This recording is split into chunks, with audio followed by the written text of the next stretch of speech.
এই বেটা আমার নামে উল্টা পাল্টা মিথ্যা অপবাদ দিয়েছিস না? সবই শুনতেছি, তারা তোকে সিস্টেম করে দিব আমি। হে বেটা তুই কি দেখাবি? তোর তো আমরা দেখাবো। দেখছো শালা কয় আঙ্গ বলে দেখাবো। চল আরে কিছু দেখাই দে। আয় চল। ঠিক আছে চল আমরা কিছু দেখাবো।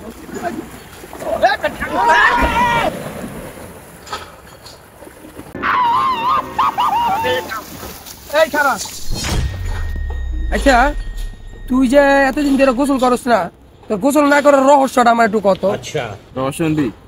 এটা তো একটা বিশাল কাহিনী। তাহলে আয় এক জায়গায় বহি বইয়া কই। ঠিক আছে আচ্ছা ক এখন তোর গোসল না করার রহস্যটা ক শুনি। হ্যাঁ আরে বেটা বাইতে রাগ করছি বুঝছ ভাই, বিয়ের কথা কই বিয়ে করে না, এই শীতের ভিতরে একলা থাউন যায়, বিয়ে দেয় না দেখে আমি জিদ্দে গোসল করি না।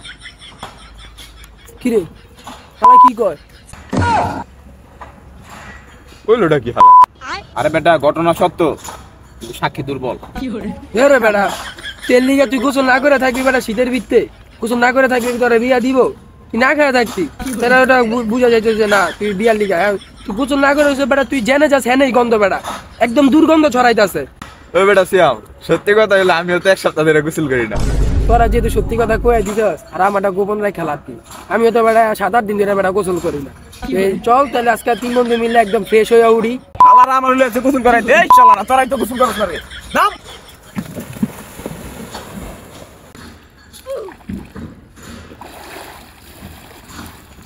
মামা আমি তো একটা কাম করে লাইছি। হ্যাঁ আকাম করে লাইছস মানে? এই হালা তুই কি পানি মুইতে দিছস নি?